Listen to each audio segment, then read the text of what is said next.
matin. Apolline de Malherbe. Il est 7h43 et vous êtes bien sur RMC. L'invité du jour. C'est Patrick Stefanini, bonjour. Bonjour. Vous avez longtemps été le monsieur immigration de la droite, vous avez été le directeur du comité interministériel de contrôle de l'immigration et depuis ce drame d'Annecy, au-delà évidemment du drame en lui-même, il y a cette question au fond de la manière d'être accueilli en Europe, dans un pays puis dans les autres. Et on se demande s'il n'y a pas une forme de paradoxe. Aujourd'hui, chaque pays de l'Union européenne a ses propres règles d'accueil, mais à la fin, comme tout le monde peut circuler, est-ce que ça sert à quelque chose que chacun ait une politique différente, Patrick Stefanini ? Alors d'abord, je voudrais dire toute ma compassion pour les victimes du drame d'Annecy. Ensuite, je voudrais répondre à votre question en disant qu'en 1990, les pays européens se sont mis d'accord sur un système qu'on appelle le système de Dublin, dans lequel ils font en sorte qu'un seul État membre soit responsable de l'examen d'une demande d'asile pour toute l'Union européenne. Donc lorsqu'un demandeur d'asile arrive dans un État, on vérifie en appliquant une grille de critères quel est l'État membre de l'Union européenne qui va s'occuper de sa demande d'asile et qui va traiter son cas jusqu'au bout. Ça, c'est simple. Ça s'applique assez bien. Ça s'est très bien appliqué jusqu'au milieu des années 2000. Depuis, il y a eu un certain nombre de difficultés. Dans l'affaire d'Annecy, je ne suis pas sûr qu'on soit dans ce cas-là, parce que l'intéressé avait déjà obtenu le statut de réfugié en Suède. Donc j'entends dire que c'était un Dubliné et qu'il y a eu des défaillances dans la procédure. C'est vrai que s'agissant d'un demandeur d'asile, normalement la France doit d'abord vérifier s'il n'y a pas un autre État membre responsable, et si c'est le cas, elle doit ne pas instruire sa demande et la renvoyer vers cet État membre. Mais là, il avait obtenu le statut de réfugié. Il avait donc l'autorisation de circuler dans le reste de l'Union européenne. Ça, c'est un deuxième problème. C'est le droit de circulation reconnu aux ressortissants des pays tiers qui résident régulièrement dans l'Union européenne. Je rappelle que le traité sur l'Union européenne, dans son article 3, crée un espace de liberté, de sécurité et de justice au sein duquel est assurée la libre circulation des personnes. Mais cet espace, il est construit pour les citoyens de l'Union européenne. Et ensuite, pour une raison très pratique que je peux vous expliquer si vous avez le temps, on a considéré qu'on n'avait pas les moyens de restreindre l'application du principe de libre circulation aux seuls ressortissants de l'Union européenne, pour une raison simple, Apolline. Si vous arrivez à l'aéroport de Roissy, et si là, dans l'aéroport de Roissy, vous décidez de dire « je laisse rentrer librement les ressortissants de l'Union européenne et je contrôle les autres ». Donc vous allez faire 2 files, dont une file pour les ressortissants des pays tiers. Évidemment, les méchants, entre guillemets, ils iront se glisser, même s'ils n'ont pas la citoyenneté de l'Union européenne, ils iront se glisser dans la file de l'Union européenne. Et pour empêcher ça, vous serez obligé de faire des contrôles sur la file de l'Union européenne. Et ça, c'est contraire au principe de libre circulation. Donc au départ, c'est pour des raisons pratiques. Et quand même juridiques.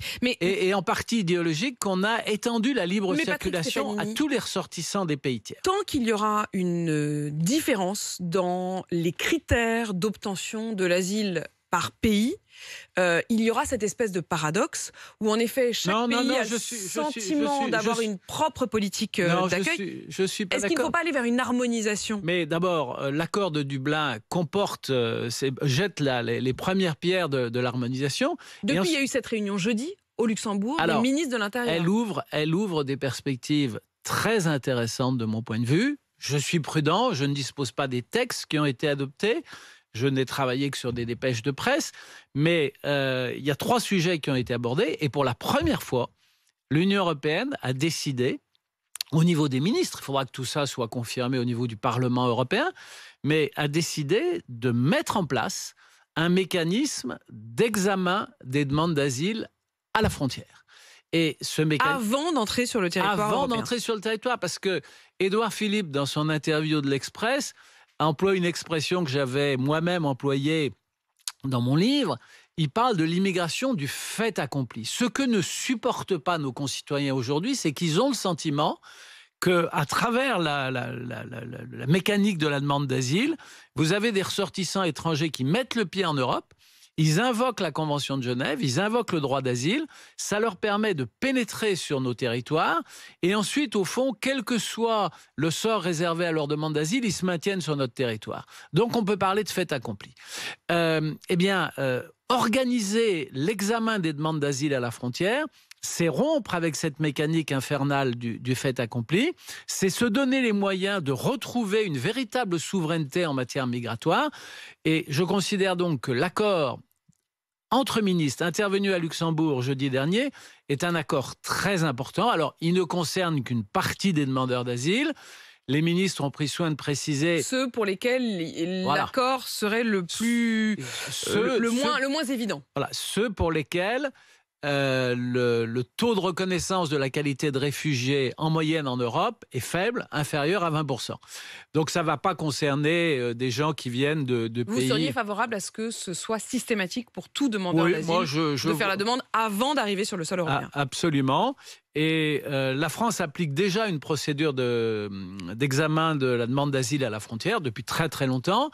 Mais là, les pays européens sont allés plus loin, puisque la France applique une procédure sur la recevabilité, alors que ce que prévoient les pays européens, c'est véritablement un examen au fond, qui pourrait durer au maximum 12 semaines, donc 3 mois, mais qui permettrait un examen complet de la situation des intéressés et qui, évidemment, faciliterait de manière radicale leur renvoi soit dans leur pays d'origine, soit dans un pays tiers, ce qui aujourd'hui n'est pas le cas. Et j'insiste sur ce deuxième volet, le renvoi dans un pays tiers, parce que un pays tiers, pardon, un pays tiers, c'est un pays qui n'appartient pas à l'Union européenne, qui n'est pas non plus le pays d'origine, et qui n'est pas non plus le pays d'origine. Et il faut que vous compreniez bien que la plupart des demandeurs d'asile, ils n'arrivent pas directement en France à partir de leur pays d'origine. Ils arrivent en transitant par des pays tiers.